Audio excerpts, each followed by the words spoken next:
Hello. Okay, now voice is audible to all.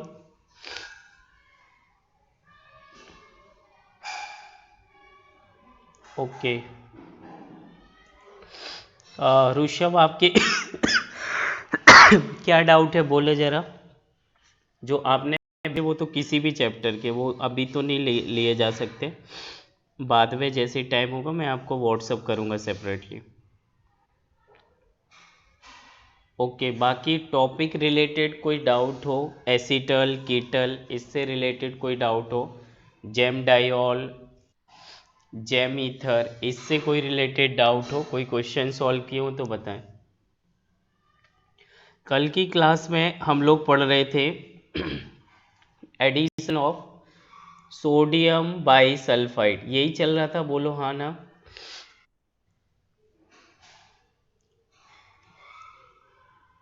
Yes, वो कल का लेक्चर अपलोड नहीं किया, पुराने ही दोबारा से अपलोड हो गया, वो मैं करता हूँ, आज कर दूंगा। चलिए, कल हम लोग जो पढ़ रहे थे, थर्ड और इवन फोर्थ जो भी हो, addition reaction, addition of sodium bi sulphide on carbonyl compound, nucleophilic addition with sodium bi sulphide, ये यूज किया जाता है as a test of functional group. कौन सा? Aldehyde and ketone. क्या मतलब है इसका मीनिंग समझो। मान लो एग्जामिनर ने 4 बीकर ले लिए और चारों में सब पानी सा भर दिया। मान लो कि ये H2SO4 ही भरा हो, वो पानी जैसा दिख रहा, ये पानी है। किसी एक में अल्डिहाइड भर दिया, किसी एक में कीटोन भर दिया, किसी एक में अल्कोहल भर दिया, और आपसे पूछा कि आप बताइए कौन से बीकर में, लेट्स से 1 2 3 4 5, कौन से बीकर में अल्डिहाइड या कीटोन है। तो आप सभी में ये सोडियम बाईसल्फाइड डालते जाइए। जिस बीकर में वाइट क्रिस्टलाइन लेयर सी बननी चालू हो जाए, वाइट क्रिस्टलाइन सॉल्यूशन अपीयर हो जाए, वाइट क्रिस्टलाइन मतलब जैसे चीनी के दाने देखे ना, इस तरह का अपीयरेंस नज़र आने लगे, इसका मतलब उन बीकर्स में कार्बोनिल कंपाउंड प्रेजेंट है, मतलब अल्डिहाइड और कीटोन प्रेजेंट है। वो ये नहीं बताएगा कौन सा अल्डिहाइड है कौन सा कीटोन है, ऐसा नहीं बताएगा, but rest of the functional group से आइडेंटिफिकेशन में हेल्प करेगा। Voice is Audible, voice is properly Audible, कोई तकलीफ तो नहीं है। ओके, सो इसको हम लोगों ने पहला पॉइंट पढ़ा, और आप लोग थोड़ा सिंसियर हो जाइए, क्योंकि बोर्ड वालों ने सेमेस्टर वाइज सिलेबस कर दिया और दूसरा एमसीक्यू वे में कर दिया, आईआईटी जेई नीट के पैटर्न में। तो पहला यही से सवाल बना लेगा examiner, sodium bisulphide is used as a test for identification of following functional group. लिखिएगा अल्डिहाइड, कीटोन, कार्बोक्सिलिक एनहाइड्राइड जो भी है। तो ये कार्बोनिल का आइडेंटिफिकेशन में हेल्प करेगा। इट मे बी अल्डिहाइड और कीटोन। बोलो यहाँ तक समझ आया कि नहीं, फटाफट बोलो। सभी को समझ आया क्या बोल रहे हो? ओके, तो एक पॉइंट तो हमें यहाँ से क्वेश्चन के लिए, और इतना ही बेसिक आपसे बोर्ड पूछेगा, ज़्यादा परेशान आपको नहीं करेगा। मान लो कार्बोनिल कंपाउंड में मैंने लिख लिया एसिटल्डिहाइड अल्डिहाइड, अगर मैं इसकी रिएक्शन सोडियम बाईसल्फाइड से कराता हूँ तो Na+HCO माइनस, ये माइनस पार्ट है और ये Na+ पार्ट है। तो हमें पता है कि ये कार्बोनिल कंपाउंड कुछ बॉन्ड इस तरह से तोड़ के रखता है, पोलराइज रहता है। तो जो कार्बोनिक कैटायनिक पार्ट है, कार्बोनिल ग्रुप का कैटायनिक पार्ट है, वहाँ पर ये SO3 माइनस वाला ग्रुप जुड़ेगा। मैकेनिज्म में बाद में करता हूँ, जस्ट आपको जोड़ना सिखा रहा हूँ, जो कि NCERT ने लिखा। तो ये जो O माइनस है उसके साथ Na चला गया और दूसरी जगह SO3H चला गया। फिर वो आपकी एनसीईआरटी ने बोला है ये प्रोटॉन ट्रांसफर होगा, ये H ऑक्सीजन को मिल जाएगा और NaSO3 को मिल जाता है और ये बन जाएगा CH3CH double bond, not double bond sorry, this is O और ये लिखा रहेगा आपका, जो ये लिखा रहेगा प्रोटॉन ट्रांसफर करने के बाद SO3Na, ये प्रोटॉन यहाँ से हाइड्रोजन को यहाँ से ऑक्सीजन को ट्रांसफर किया, यहाँ का सोडियम प्लस ऊपर चला गया और इस स्टेप को हम लिखते हैं प्रोटॉन ट्रांसफर। और प्रोटॉन ट्रांसफर करने के बाद ये कंपाउंड बना, जो compound white solid crystalline form में अपीयर होगा, वाइट सॉलिड क्रिस्टलाइन फॉर्म। तो पहले जो ये बीकर थे ये सारे ट्रांसपेरेंट दिख रहे थे, लेकिन जिस बीकर में वाइट क्रिस्टलाइन सॉलिड अपीयरेंस नजर आएगा मतलब उन बीकर्स में कार्बोनिल कंपाउंड ईदर एल्डिहाइड और कीटोन प्रेजेंट होगा। सो इसको एज अ टेस्ट कैसे पता किया, जिस भी बीकर में डालने पर सॉलिड क्रिस्टलाइन अपीयरेंस नजर आने लगे मतलब उस बीकर में कार्बोनिल कंपाउंड प्रेजेंट था, तो ये कार्बोनिल कंपाउंड के आइडेंटिफिकेशन का टेस्ट हुआ।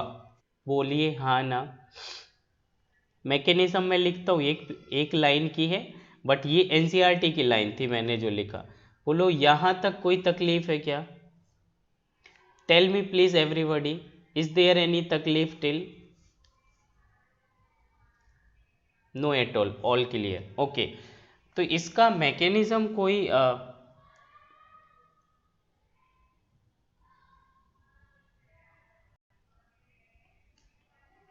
वाइट सॉलिड क्रिस्टलाइन का नाम नहीं, नाम हम तो IUPAC नेम है, तुम लिख ही लोगे। जहाँ तुमको सवाल नहीं पूछने चाहिए वहाँ तुम बड़े तगड़े सवाल पूछते हो। ऐसा है सारा यहीं से तुम्हारा काम बनने वाला। ये CH3 लिखा है, फिर ये कार्बन CH होगा, उससे एक OH जोड़ा है और एक तरफ SO3 double bond O minus Na जोड़ा है। Sodium salt of sulphonic acid as a ester पढ़ दोगे, सोडियम सल्फोनेट। और आपने ये प्रायोरिटी लिस्ट में पढ़ा है IUPAC नेमिंग का, सल्फोनिक सबसे ज़्यादा प्रायोरिटी कार्बोक्सिलिक, फिर सल्फोनिक, फिर एसिड एनहाइड्राइड, फिर एस्टर, फिर एसिड हैलाइड, फिर अमाइड। सो ये प्रिंसिपल ग्रुप है, इसलिए ये कार्बन 1, ये 2 हाइड्रोक्सी एथेन 1 सल्फोनेट। और क्योंकि सोडियम सॉल्ट है सो सोडियम सॉल्ट शब्द आगे लिख दीजिए, sodium salt of following compounds. कुछ पल्ले पड़ा mister Athang Trivedi? IUPAC name पल्ले पड़ा कि नहीं पड़ा? ओके चलिए, अब मैकेनिज्म की बात कर लेते फटाफट। ये लिखा कुछ ऐसे, CH3H डबल बॉन्ड O, इसमें ये बॉन्ड ऐसे टूटा रहेगा, ये माइनस ये प्लस, पोलराइज फॉर्म। रिएक्शन हम करा रहे सोडियम बाई सल्फाइड से, तो इसका आप स्ट्रक्चर देख लो, Na प्लस O माइनस, ये लिखा S डबल बॉन्ड OH और ये सल्फर का एक लोन पेयर। बोलो हाँ ना। सल्फर की वैलेंस शेल में 6 इलेक्ट्रॉन, 1 2 3 4 5 6। ये जो लोन पेयर है ये as a nucleophile carbonyl carbon पे अटैक करेगा, क्योंकि हमें पता है कि ये न्यूक्लियोफिलिक एडिशन रिएक्शन चल रहा है। ये कार्बोनिल कंपाउंड केवल न्यूक्लियोफिलिक एडिशन रिएक्शन देता है। ये वर्ड समझ पाए हो कि नहीं? तो ये क्या लिखा होगा, CH3 एज इट इज, ये H कार्बन जिस पे पॉजिटिव था वो जुड़ जाएगा सल्फर से, अरे हाँ ना कुछ बोलो, और ये सल्फर एक साइड ये डबल बॉन्ड, ये लोन पेयर जाके इधर कार्बन से जुड़ा, उससे एक डबल बॉन्ड जुड़ा हुआ है, एक साइड ये O माइनस Na प्लस और ये लिखा OH। बोलो इतना लिखना आया। ये लोन पेयर गया सल्फर से जुड़ा, ये सल्फर से लोन पेयर, ये सल्फर का लोन पेयर कैटायनिक कार्बन से जाके बॉन्ड बनाया। बोले हाँ ना। तो एक डबल बॉन्ड है सल्फर पर, एक OH है और एक O माइनस है, और दूसरा जो O माइनस था कार्बोनिल ब्रेक हुआ वो ऐसा लिखा है। बोले हाँ ना। तो ये जो O माइनस था ये कोई एक बेस है, मतलब एटम पे माइनस होना बेस, और वहीं ऑक्सीजन पर इलेक्ट्रोनेगेटिव एटम पे हाइड्रोजन दिख रहा है, तो इस हाइड्रोजन को अपने साथ ले लेगा या एसिड बेस रिएक्शन करेगा, जो फर्स्ट एंड फास्टेस्ट रिएक्शन होती। तो ये H प्लस बनेगा जो इस माइनस से जुड़ रहा है, तो ऑक्सीजन और हाइड्रोजन के बॉन्ड के इलेक्ट्रॉन अंदर जाके डबल बॉन्ड बना देंगे।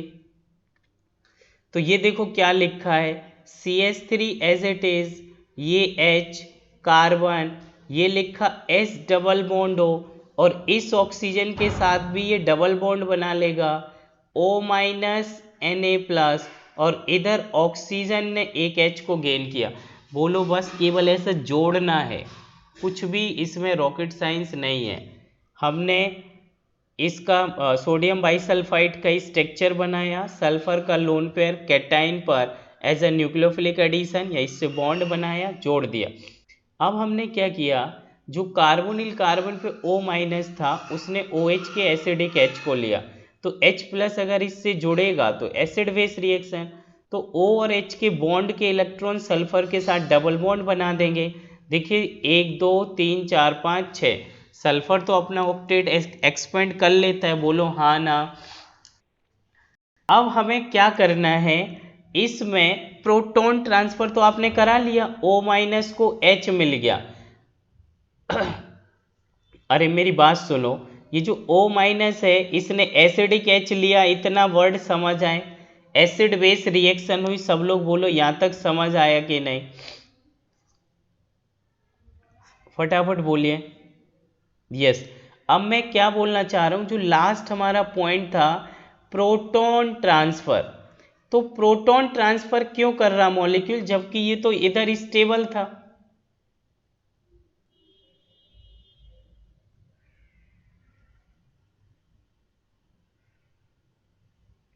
बोलिए कुछ समझ आ रहा है कि नहीं।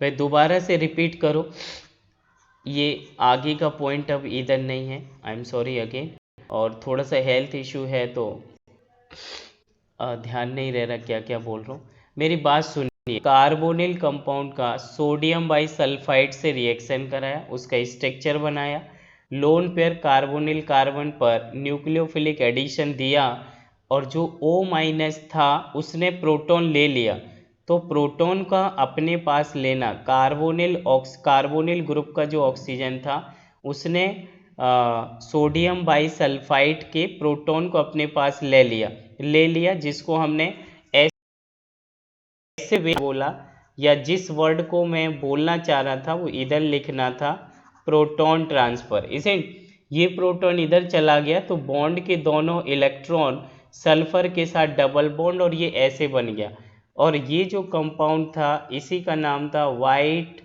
Crystalline solid form, white solid in the crystalline form. Crystals तो आप समझते हो ना, ऐसे डायमंड के जैसे जो चमकते रहते हैं, वैसा अपीयरेंस नजर आया। बोलो हाँ ना। तो पहले सोडियम प्लस और ये O minus S double bond OH oxygen का लोन पर अटैक करेगा, बाद में जो OH का H था वो कार्बोनिल ऑक्सीजन को मिल जाता है, जिस स्टेप को हम प्रोटॉन ट्रांसफर बोलते हैं। बोलो समझ आया कि नहीं।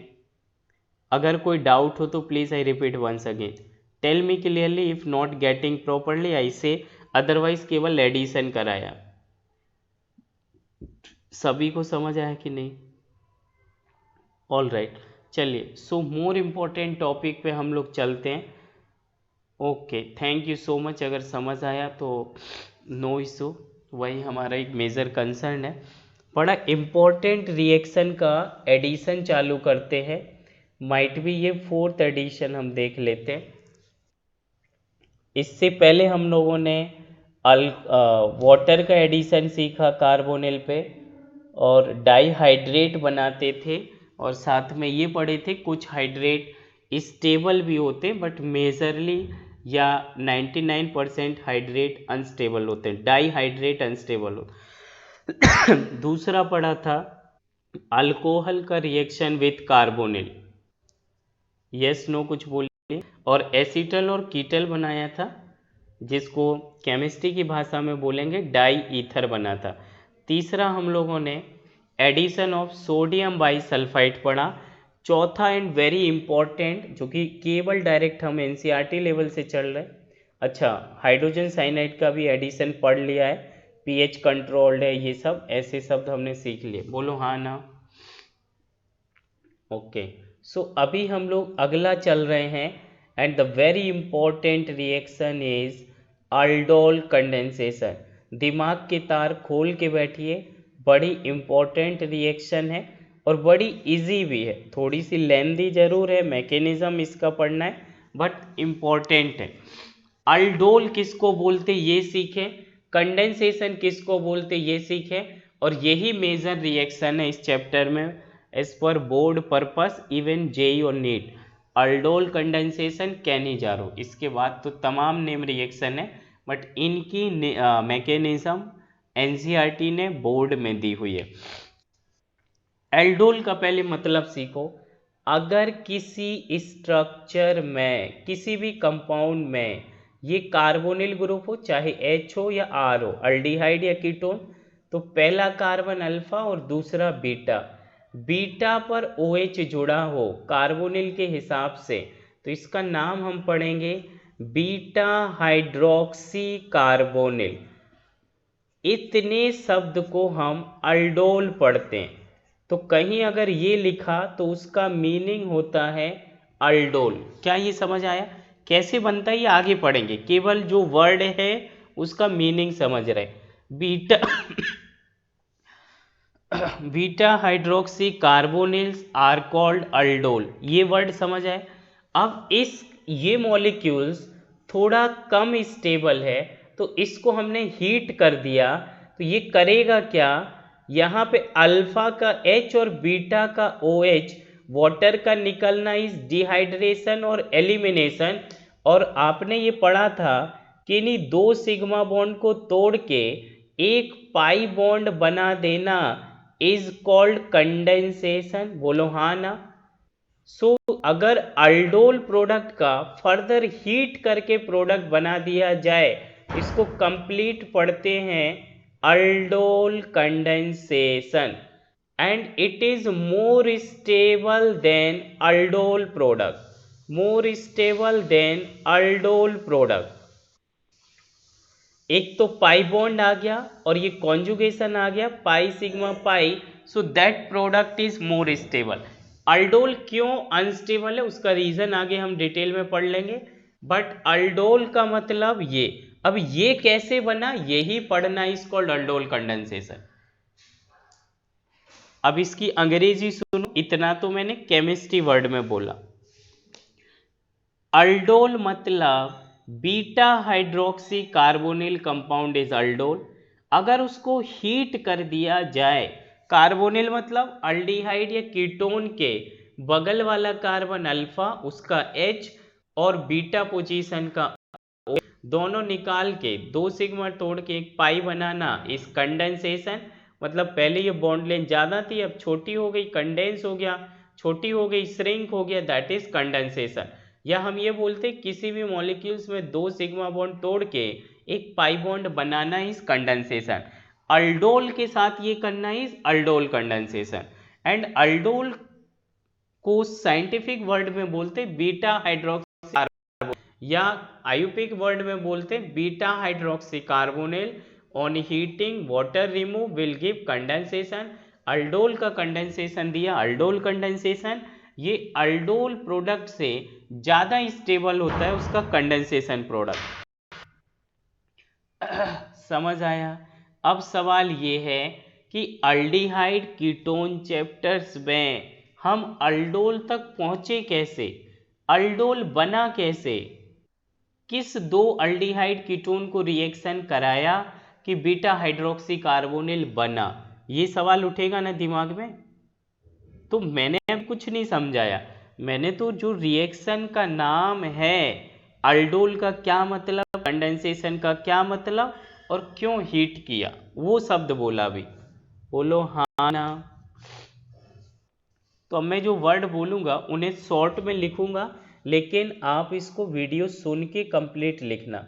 मैंने ये बोलना है कि when ever any pure carbonyl compound either aldehyde or ketone which is having at least one alpha hydrogen, at least one alpha hydrogen होना चाहिए, ऐसा अल्डिहाइड या कीटोन जब भी रिएक्ट करेगा डाइल्यूट NaOH से, तो जो प्रोडक्ट बनेगा उसको अल्डोल पढ़ते हैं।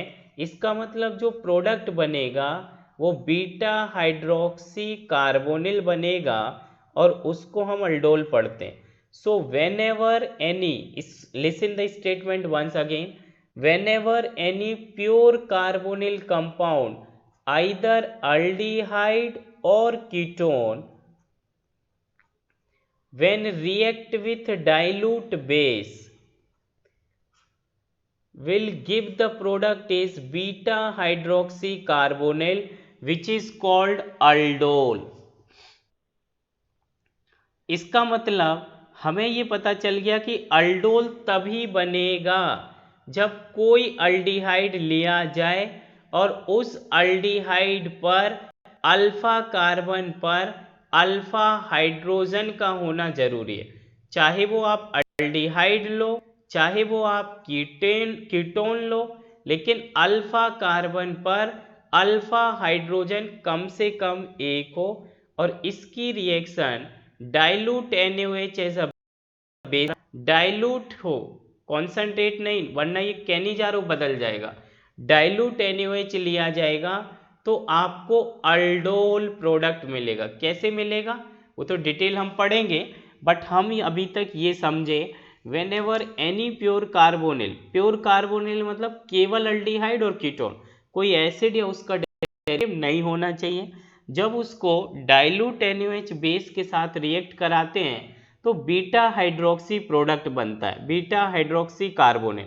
और बीटा हाइड्रोक्सी कार्बोनिल कम स्टेबल है, इसलिए हम उसे हीट कर देते हैं और हमें कंडेंसेशन प्रोडक्ट मिल जाता है। बोलो ये अंग्रेजी समझ आई कि नहीं। अल्डोल मिला मतलब हमें मिला बीटा हाइड्रोक्सी कार्बोनिल। अब ये क्यों कम स्टेबल है ये तो आगे पढ़ोगे।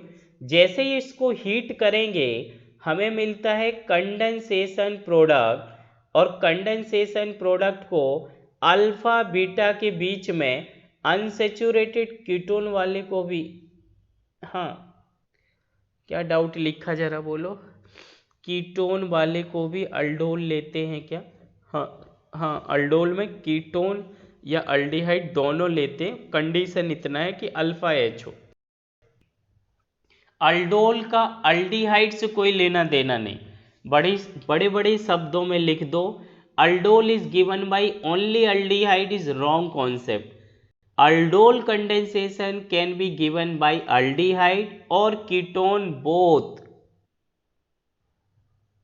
but the condition is that aldehyde और कीटोनिक कंटेनिंग कंपाउंड के अल्फा कार्बन पर अल्फा हाइड्रोजन होना चाहिए। अल्फा हाइड्रोजन नहीं होगा तो अल्डोल रिएक्शन चालू ही नहीं होगी। मैकेनिज्म में आप समझ जाओगे, अभी बस इतना सीखो। सो अब मैं कंप्लीट डेफिनेशन बोल रहा हूँ। When ever any pure carbonyl compound either aldehyde और कीटोन, देखिए मैं दोनों शब्द बोल रहा हूँ, which is having at least one alpha hydrogen must be present in the molecules when it is treated with dilute base, we got beta hydroxy carbonyl compound which is called aldol, and this aldol is less stable, so it heated again to give alpha beta unsaturated carbonyl compound which is called aldol condensation, and it is more stable than aldol. बोलो अंग्रेजी में definition समझ आई कि नहीं आई? फटाफट बोल दो, सभी को समझ आया क्या? एक क्वेश्चंस विथ मैकेनिज्म मैं कराऊंगा, 5 क्वेश्चंस मैं दूंगा, ऑनेस्टली आप इसे सॉल्व करना, वरना अल्डोल जैसी रिएक्शन बहुत परेशान करेगी। देखो मैंने क्या बोला,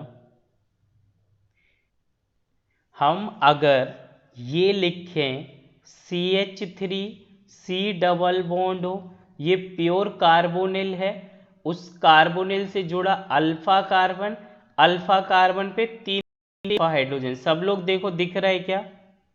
सभी को दिख रहा है क्या? यस। जब इसकी रिएक्शन डाइल्यूट बेस से कराओगे तो एक्चुअली मैं अभी डायरेक्ट प्रोडक्ट लिख रहा, आपको समझ नहीं आएगा, क्योंकि कैसे हुआ वो तो मैं मैकेनिज्म में समझाऊंगा। ये मैं लिख रहा हूँ, और ऐसा नहीं कि मेरे पास नोट्स रखे तो मैं देख के लिख रहा हूँ, मुझे तो वो दिख रहा, समझ आ रहा है कि क्या कर रहा हूँ, लेकिन बस आप ये समझो, मैं तो ये शब्द आपको सिखा रहा हूँ। कार्बोनिल के बगल में अल्फा और ये बीटा, तो beta hydroxy, OH is hydroxy carbonyl compound says, आपको ये पता है आयुपेक नेम में कीटोन की प्रायोरिटी 10th नंबर और अल्कोहल 11, इसलिए ये सफिक्स और ये प्रीफिक्स, इसलिए इसे आगे पढ़ते हैं बीटा हाइड्रोक्सी कार्बोनिल, और इतने ही शब्द को अल्डोल बोलते। हर एक रिएक्शन का आप ये लिख लोगे, बस मुझे एक बार मैकेनिज्म लिखने दो, अभी बस केवल शब्द सीखो।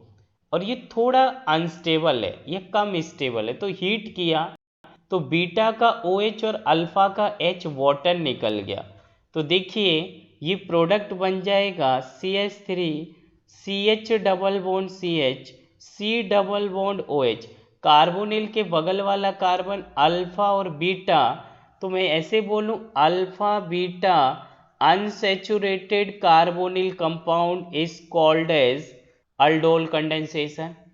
बोलो इतने वर्ड कितने लोग समझ पाए? How many of you got it what I said? पहली कंडीशन तो मैंने ये बोला कि चाहे वो अल्डिहाइड हो, अल्डिहाइड और कीटोन, लेकिन कंडीशन इतना है कि उसमें अल्फा H जरूर होना चाहिए। दूसरी important condition, only dilute base, concentrate नहीं लोगे वरना रिएक्शन बिगड़ जाएगी, वो मैकेनिज्म में सिखाएंगे। तो आपको अल्डोल मिलेगा, अल्डोल का आप सीधे नाम याद कर लो, बीटा हाइड्रोक्सी कार्बोनिल, कार्बोनिल मतलब अल्डिहाइड कीटोन, उसके बगल का अल्फा, दूसरा बीटा, बीटा पे OH, उसको पढ़ते अल्डोल। उसे हीट कर दो तो अल्फा बीटा का HOH निकाल दो तो अनसैचुरेटेड आ गया, और अल्फा बीटा अनसैचुरेटेड को पढ़ते हैं अल्डोल कंडेंसेशन। तो अब ये साइंटिस्ट के नाम पे रिएक्शन थी, इसलिए इस रिएक्शन का नाम अल्डोल कंडेंसेशन पड़ा। बोलो हाँ ना? सभी लोग समझ पाए? विदाउट मैकेनिज्म अभी भी ये आधी अधूरी समझ आई होगी।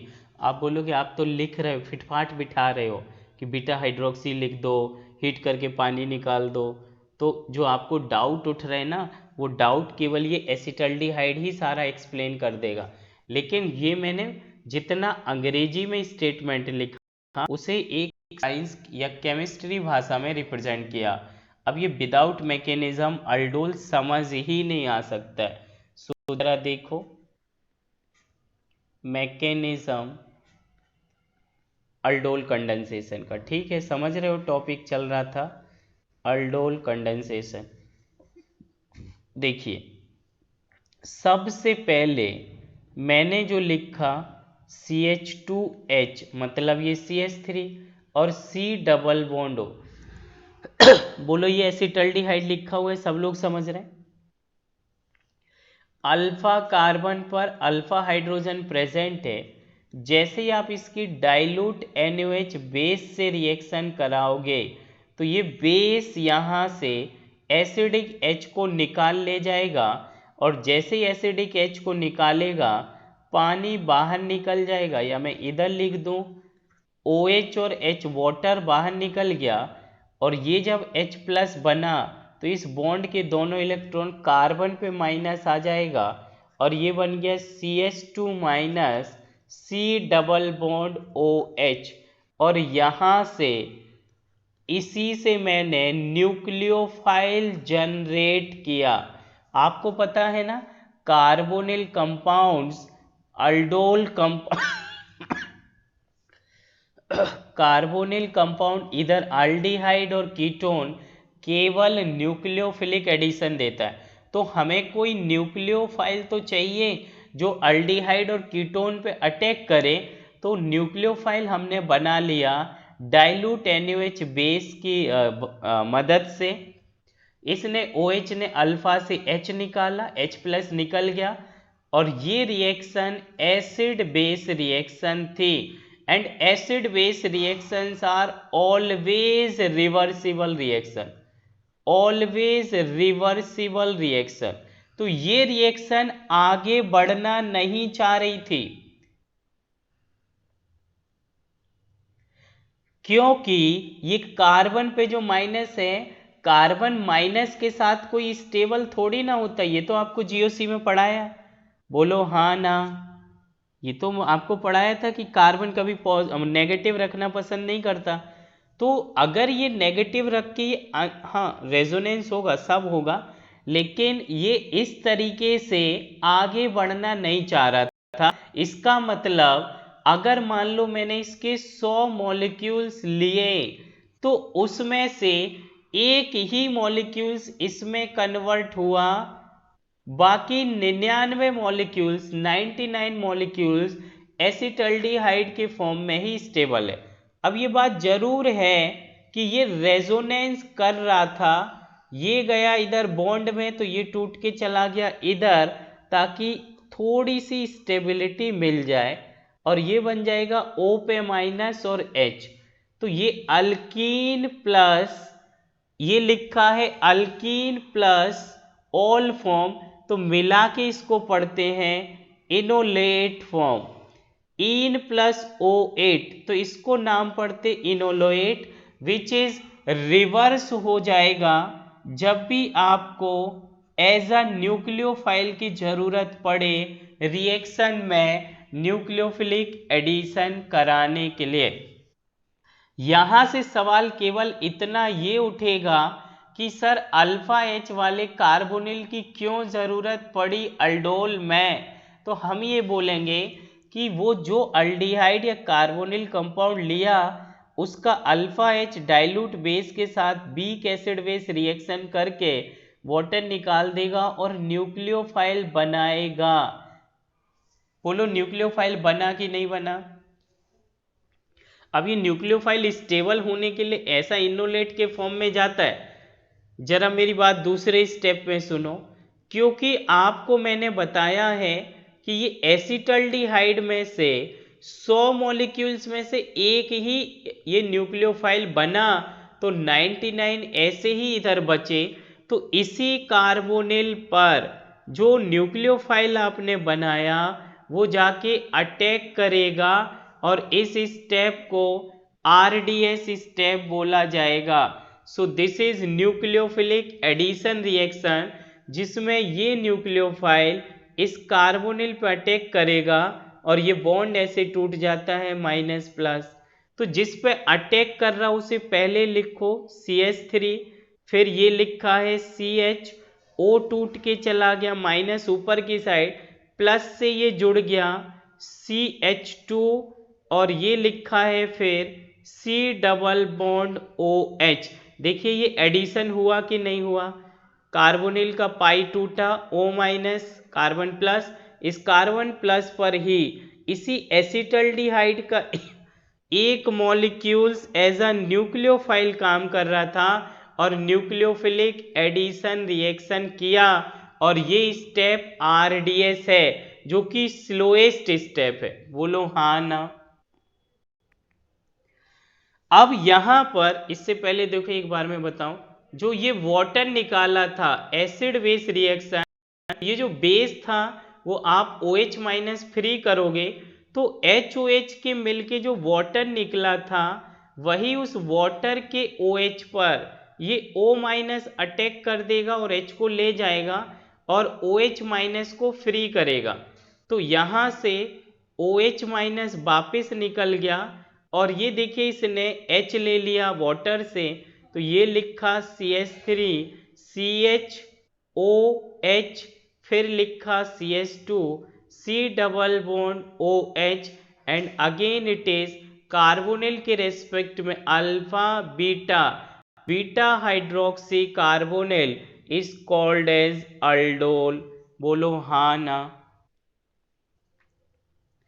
बोलो समझ आया अल्डोल कैसे बना।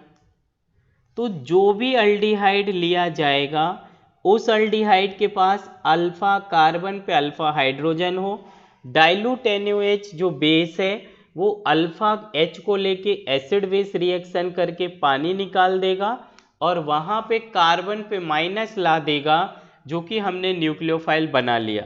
वही nucleophile rest of the aldehyde या कीटोन पर, कार्बोनिल कंपाउंड पर न्यूक्लियोफिलिक अटैक करेगा।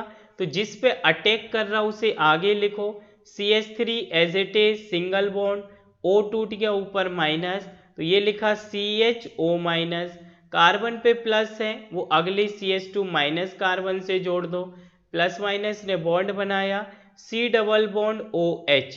अब ये जो O माइनस है जो कार्बोनिल का आपने तोड़ा था वो वाटर से H प्लस को ले जाएगा और OH माइनस बेस का फ्री कर देगा, मतलब NaOH वापिस बीकर में अवेलेबल हो गया। और ये जैसे ये जुड़ेगा O पर H तो ये बन गया हाइड्रोक्सिल ग्रुप, नाम पड़ा जाएगा alpha beta hydroxy carbonyl compound. That is ये अल्फा ये beta hydroxy carbonyl compound is called as aldol. बोलो समझ आ रहा है कि नहीं। Tell me please, direct carbonyl वाला है ही, पता नहीं क्या ही लिख देते हो।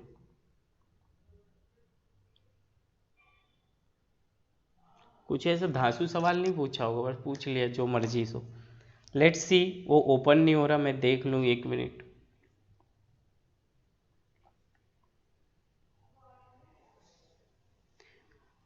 डायरेक्ट कार्बोनिल वाला H ही एसिड बेस रिएक्शन क्यों नहीं करता।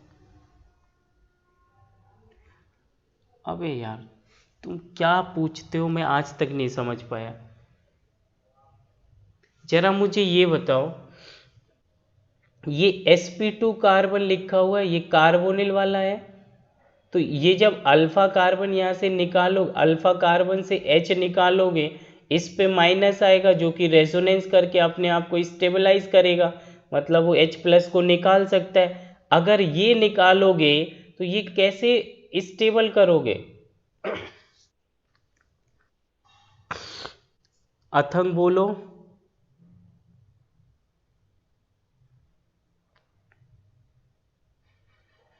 हम यही तो बोलते, एसिड्स आर दोज स्पीसीज जो H प्लस को फायर करे, कॉन्जुगेटेड बेस बने, और जो बेस बने वो स्टेबल हो, वो बेस स्टेबल है, मतलब वो H प्लस से वापस जुड़ना नहीं चाहेगा, जुड़ेगा नहीं तो हम बोलेंगे कि एनाइन स्टेबल था, मतलब वो चाह रहा था कि H प्लस निकल जाए, मतलब एसिड अच्छा।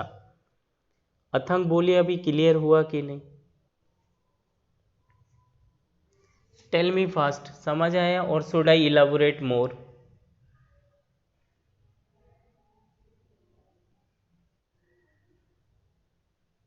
हाँ ना कुछ बोलो। Just a minute. इससे पहले आपको ये क्लोरोफॉर्म वाला पढ़ाया गया था, और क्लोरोफॉर्म में ये बोला था कि अगर इस हम इससे पहले और बैक चलो, हाइड्रोकार्बन से जुड़ा कार्बन से जुड़ा हाइड्रोजन एसिडिक नहीं मानते, केवल एसिडिक उसी को मानते हैं जब H एटम फ्लोरीन नाइट्रोजन और ऑक्सीजन से जुड़ा हो, वही एसिडिक H होता है। सर पर sp2 carbon acidic character show करते हैं, अपना अलग ही पढ़ते हो तुम लोग।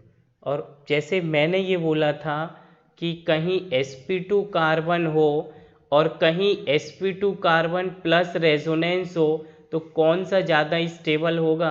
या आप जंप कर रहे हो, जब जो मर्जी है वो बोल दे रहे हो। क्या मैंने आपको ऐसा नहीं पढ़ाया था? ये कार्बन रेजोनेंस में है तो ये sp2 है, और कहीं कार्बन केवल sp2 हो जैसे, और वो जैसे एक सिग्मा बॉन्ड ये हुआ, दूसरा H ये सिग्मा हुआ, और तीसरा H ये, अगर आप यहाँ से H प्लस निकाल दो तो ये माइनस बनेगा।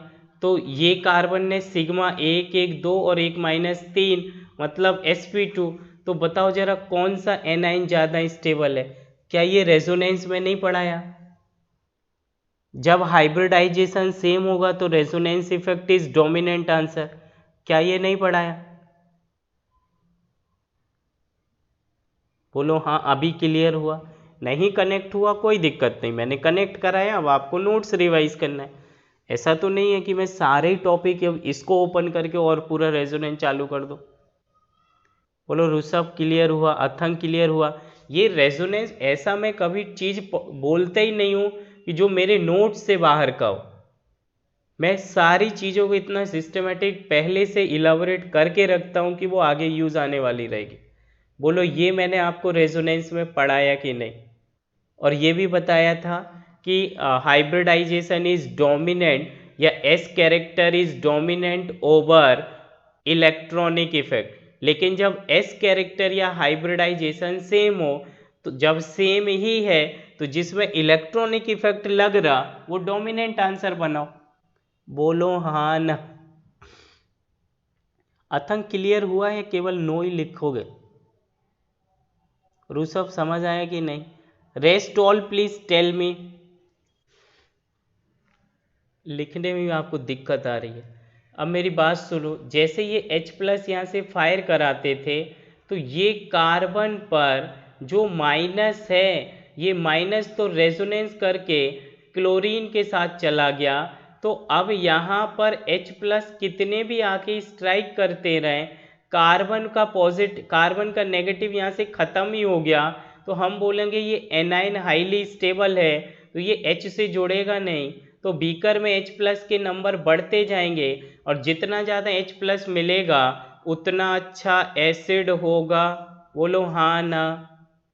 तो जब ये इनोलेट अभी जो बनाया, अल्फा से जो H लिया, ये ज़्यादा स्टेबल है, एक तो sp2 है और रेजोनेंस स्टेबलाइज है, और ये घूम के रेजोनेंस करके ऑक्सीजन पे चला जाएगा, और O पे माइनस की stability is equal to 20 carbon के रेजोनेंस स्टेबल।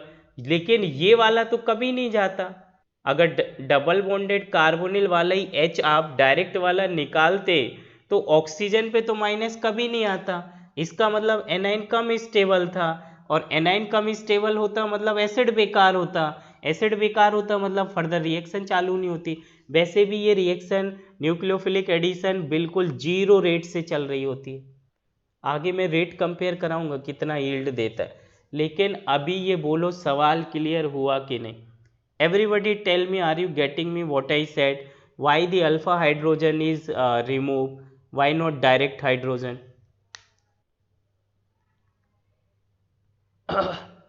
सब लोग समझे क्या? अल्डोल तक सब लोग समझे? एक बार मैं रिपीट कर रहा हूँ। सबसे पहले हमने क्या किया, ऐसा अल्डिहाइड या कीटोन, आई डोंट से कि ऐसा कोई भी कार्बोनिल, चाहे वो अल्डिहाइड हो या कीटोन, डाइल्यूट बेस से रिएक्शन कराते हैं। डाइल्यूट बेस का अपना कहानी है। आगे बताएंगे, लेकिन अभी आप इतना ये समझो कि जो वो जिसकी वो आप रिएक्शन करा रहे हो, ये बड़ा अच्छा एसिड नहीं है, बहुत वीक एसिड है। Even carbonyl carbon carbonyl compound में जो अल्फा एच को आप निकाल के एसिडिक कैरेक्टर पढ़ रहे हो, वो वाटर से भी बेकार एसिड है। मतलब water is stronger acid than any carbonyl compound. Take this point in GOC. water is more acidic than carbonyl compound whether it is aldehyde or ketone। तो जब ये एसिड बहुत बेकार है या वीकेस्ट है, तो हम बेस भी बेकार लेंगे ताकि इन दोनों की कंपेटिबिलिटी बन सके और आपस में रिएक्ट कर सके। और ये यहाँ से OH माइनस H को ले जाएगा, वाटर निकलेगा, तो ये बन जाएगा CH2 minus C double bond OH। This is your first step. और क्योंकि एसिड बेस है ये रिवर्सिबल होते हैं, सो acid base is reversible reaction. और यहाँ से आपने न्यूक्लियोफाइल बनाया। ये रिएक्शन आगे बढ़ना नहीं चाह रही थी क्योंकि कार्बन कभी माइनस रखना पसंद नहीं करता, वो आगे चल के रेजोनेंस करके स्टेबल है, बट वो कुछ टाइम के लिए, लेकिन कोई परमानेंट स्टेबिलिटी थोड़ी ना है। इसका मतलब ये इस तरह से आगे नहीं बढ़ रहा था, या इसके 100 मॉलिक्यूल्स अल्डिहाइड एसिटाल्डिहाइड के लिए एक ही मॉलिक्यूल्स न्यूक्लियोफाइल में बदला, बाकी ये अवेलेबल था। तो इसी कार्बोनिल पर ये न्यूक्लियोफाइल अटैक किया, और जिस स्टेप में न्यूक्लियोफाइल ने कार्बोनिल पे अटैक किया उस स्टेप को RDS स्टेप बोलते हैं, और वहां से बीटा हाइड्रोक्सी कार्बोनिल बनाया। बोलो बीटा हाइड्रोक्सी कार्बोनिल तक सभी को समझ आया कि नहीं? अब जो बीटा हाइड्रोक्सी कार्बोनिल कैसे बना, अब आप याद हो जाएगा आपको डायरेक्ट। ये अल्फा कार्बन, उसके बाद बीटा, और ये C डबल बॉन्ड O और ये H। बोलो इतना समझ आ रहा है कि नहीं आ रहा? तो ये beta hydroxy carbonyl less stable है। ये रिएक्शन पूरी रिवर्स हो जाएगी। क्यों? क्योंकि बीकर में NaOH बेस है और बीकर में ही O से जुड़ा H एसिडिक है। ये अच्छा स्ट्रॉन्ग एसिड है, यहाँ मैं बेकार नहीं बोल रहा हूँ।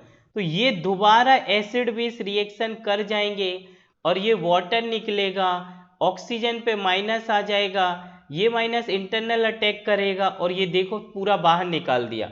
इसने पूरा कवाड़ा कर दिया, पूरी रिएक्शन को वापस कर दिया, एसिटल्डिहाइड अलग निकाल दिया और इनोलेट या न्यूक्लियोफाइल अलग कर दिया। जितनी हमने मेहनत करके बीटा हाइड्रोक्सी कार्बोनिल बनाया था, वो बीटा हाइड्रोक्सी कार्बोनिल अनस्टेबल होता है। उसका अनस्टेबल होने का रीजन ही यही था क्योंकि बीटा पे जो OH है सॉल्यूशन में बेसिक मीडियम है, ये OH इस हाइड्रोक्सी वाले के H को ले जाएगा, ऑक्सीजन पे माइनस आएगा, माइनस इंटरनल अटैक करेगा, तो जो न्यूक्लियोफाइल ने अटैक किया वो अलग कर दिया और इस अल्डिहाइड को अलग कर दिया। मतलब रिएक्शन रिवर्स हो गई। तो ये रिएक्शन रिवर्स ना हो इसके फेवर के लिए हम लोग इसको हीट कर देते हैं, और हीट करके हम OH और बीटा का OH और अल्फा का H निकाल देते हैं। तो मैं इसे फोर्थ स्टेप में लिख देता हूं कि जो थर्ड स्टेप में प्रॉब्लम था, बीटा हाइड्रोक्सी OH अनस्टेबल होने का रीजन था कि सॉल्यूशन में बेसिक मीडियम अवेलेबल है या बीकर में बेस अवेलेबल है, तो वो एसिड बेस रिएक्शन कर जाएगा बीटा हाइड्रोक्सी के H से और OH से। तो वो रिएक्शन रिवर्स ना हो पाए, हमने हीट किया और हीट करके एलिमिनेशन करा दिया। ये जो OH था ये यहाँ से OH और अल्फा से H निकल जाए और ये निकाल देगा वाटर, और वाटर निकाल के देखिए मैंने प्रोडक्ट को एक तो अनसेचुरेशन प्रोवाइड किया, कॉन्जुगेशन प्रोवाइड किया, इन दोनों के बीच में बीटा क्या बोलते हैं, बीटा नहीं मतलब बीटा और अल्फा के बीच में pi bond, pi sigma pi conjugation किया। इसका मतलब इसकी स्टेबिलिटी ज़्यादा है comparatively to beta hydroxy carbonyl compound. तो अल्डोल में वेरी इंपॉर्टेंट वन साइड, मैं जरा इसे फिनिश कर दूं फिर आप अपने सवाल पुटअप करिए। ये इतनी बेकार रिएक्शन है कि अगर आप एसिटल्डिहाइड से रिएक्शन चालू कर रहे हो डाइल्यूट NaOH के प्रेजेंस में, तो आपको जो यील्ड मिला वो मैक्सिमम 55% यील्ड मिला, क्योंकि ज़्यादातर में हर एक स्टेप रिवर्सिबल था और रिवर्सिबल होने की वजह से रिएक्शन रिवर्स होती गई और रिएक्शन के रिवर्स होने से प्रोडक्ट आपको कम मिला। देखिए हर एक स्टेप रिवर्सिबल था, वापस जो था वो टूट टूट के अलग बन गए।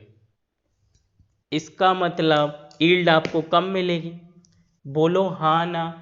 ये जो आपका एडिशनल पेज था जो आपने अलग से डाउट पूछे, मैं ये कहना चाह रहा हूँ कि ये नोट्स के टाइम पे नहीं लिखना है, ये केवल एक्स्ट्रा है जो आपने इधर उधर के सवाल टच किए थे। सो ये मैं ऐसा लिख रहा हूँ एक्स्ट्रा, ताकि आप ऐसा ना सोचें कि ये अल्डोल की कोई कहानी है। बिल्कुल अल्डोल नहीं है, ये आपने एक डाउट पुटअप किया, मैंने उसको एक्सप्लेन किया था। फिर अल्डोल में पहला एसिड बेस रिएक्शन, इनोलेट बनाया, न्यूक्लियोफाइल बनाया, उसी के दूसरे अल्डिहाइड पर अटैक कराया, बीटा हाइड्रोक्सी कार्बोनिल बनाया, बीटा हाइड्रोक्सी को हीट करके वाटर निकाला, क्योंकि अगर हीट नहीं करोगे तो ये beta hydroxy acid base reaction करके रिवर्स हो जाएगा और जहाँ से रिएक्शन शुरू हुई थी वही दोनों अलग अलग मिल जाएंगे। तो 4-6 करोड़ रुपए खर्च किया और फाइनल प्रोडक्ट तो बना नहीं, जो बना वो टूट टाट के फिर से इनिशियल रिएक्टेंट अलग हो गए। तो हम क्या करते कि रिएक्शन कंटिन्यू हीटिंग रखते हाई टेम्परेचर पर, ताकि रूम टेम्परेचर से ज़्यादा हो, 55 डिग्री सेल्सियस से ज़्यादा हो, इसका मतलब एलिमिनेशन चालू हो और जितने बीटा हाइड्रोक्सी बनते जाएंगे वो अल्फ़ा के H को निकाल के अल्फ़ा बीटा हाइड्रोक्सी कंपाउंड बनेगा एंड इसका नाम पढ़ते हैं alpha beta carbonyl compound which is the final product of aldol condensation reaction. अभी बोलो समझ आया कि नहीं? एवरीबॉडी टेल मी, अल्डोल समझ आया कि नहीं? I think everybody getting it. तो मैं और ज़्यादा इसकी खिंचाई करूं उससे फ़ायदा नहीं है। मैं एक रिएक्शन को बहुत शॉर्ट में समझ, सर एटलीस्ट 2 अल्फ़ा हाइड्रोजन होने चाहिए ना। दूसरा कहाँ निकाला मैंने, एक से हो जाएगा मिस्टर कुमार। दूसरे की जो ज़रूरत है वो ट्रिक में है, वो ट्रिक से जो आंसर आप निकाल रहे हैं ना वहाँ, लेकिन अगर 2H नहीं भी है तब भी प्रोडक्ट बन जाता है। देखिए इन्होंने क्या दिमाग चलाया और कहीं पढ़ लिया होगा इधर उधर से, तो बोला सर से पूछ लो, फंसा दो सर को। मैं देखो ट्रिक से आंसर समराइज कर देता हूँ। प्रोडक्ट बनेगा ये CH3CH डबल बॉन्ड OH, बोलो हाँ ना।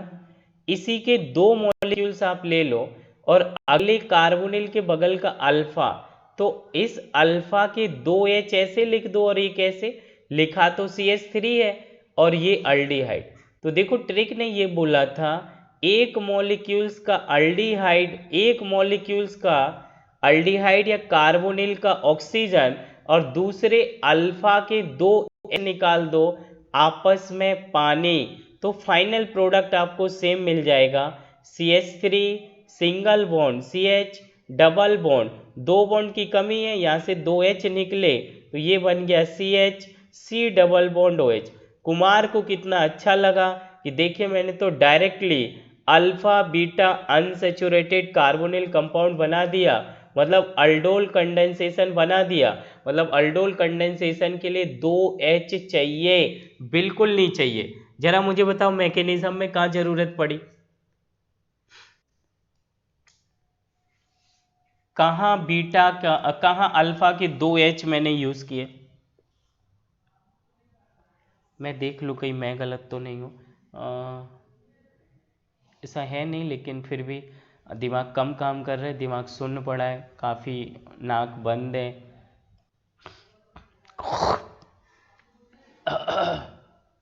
एक देख लो, यहाँ से निकाला था, एक इनोलेट बनाया, अटैक किया।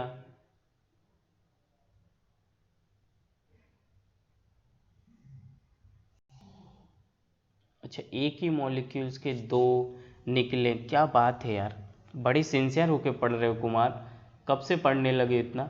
अच्छी बात है, गुड साइन, क्योंकि दूसरा कंडेंसेशन में एच निकाला, ये बात बिल्कुल उन्होंने सही बोला और सही बात पकड़ ली। खैर मैंने ऐसा एक्सप्लेन नहीं किया जैसा उन्होंने समझा, मैंने तो ये बोला कि ट्रिक में आपको दो एच चाहिए होते, लेकिन इन्होंने क्या बोला, पहला एच आपने उससे एसिड बेस रिएक्शन कराने में निकाला, इनोलेट बनाया, और दूसरा एच कंडेंसेशन में निकाला, इसका मतलब निकाले तो आपने भी दो एच हैं। कुमार यही बोल रहे थे क्या? यस कुमार, बोलो हाँ ना यार, कुछ तो बोलो। Perfectly correct, okay, Narendra Patil. अच्छा, आपने बोला होगा शायद, मैंने देखा नहीं यार किसका मैसेज था। लेट्स सी, सर बाद में कंडेंसेशन कैसे होगा? Okay, so mister Patil is all right, Narendra ji all right, thank you so much. इससे पहले भी तुमने क्लास ज्वाइन किए हैं क्या नरेंद्र? या यही आपका ही नाम है या कहीं फैमिली मेम्बर का तो नहीं? इससे पहले क्लास ज्वाइन नहीं की? चलो, रिकॉल नहीं कर पा रहा मैं आपको बाय नेम, नो इशू। सवाल अगला सुनो, ये आप करके लाओगे, नहीं आएगा तो कल की क्लास में मैं डिस्कस करूँगा। Propanaldehyde reaction with dilute NaOH followed by heat, मतलब कंडेंसेशन बनाना है। अगला is acetone CH3, C double bond O CH3, dilute NaOH followed by heat. And तीसरा इज, एक लास्ट में लिख दूँ, बड़े इजी है, नहीं कर पाओगे तो मैं कल समराइज कराऊंगा, लेकिन आप जैसे सवाल पूछ रहे हो उससे लगता तो नहीं आप नहीं कर पाओगे, आप डेफिनेटली इससे और तगड़े कर लोगे। और ये लिख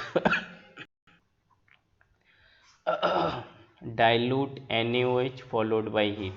तो कहने का मतलब देखो, ट्रिक से आप निकालो, आगे मैं ट्रिक सिखा रहा हूँ, जैसे इन्होंने पूछा मैं अगली क्लास में सिखाऊंगा ज़रूर। अभी आप लोग फुल मैकेनिज्म से लिख के लाए। बोलो यहाँ तक सभी को समझ आया? किसी को कोई तकलीफ please ask, anybody have any तकलीफ please ask, clear? Aldol condensation थोड़ी लेंदी रिएक्शन है, और अल्डोल चार तरीके से कराएंगे। ये सिंपल अल्डोल था, cross aldol, intramolecular aldol, retro aldol, चारों पे सवाल बनते हैं, तो मतलब अल्डोल ही करीब 2 लेक्चर और ले जाएगा, फिर कैनिज़ारो और बाकी सब छोटे। मैकेनिज़्म आया तो आप इन तीनों का मैकेनिज़्म लिखिए, शेयर करिए व्हाट्सएप पर, गलत होगा तो मैं रिप्लाई करूँगा, अदरवाइज इट्स ओके। चलिए bye bye, take care, thank you. मैं आपका रिकॉर्डेड अपलोड करता हूँ कुछ देर में, कल का अपलोड करता हूँ आज।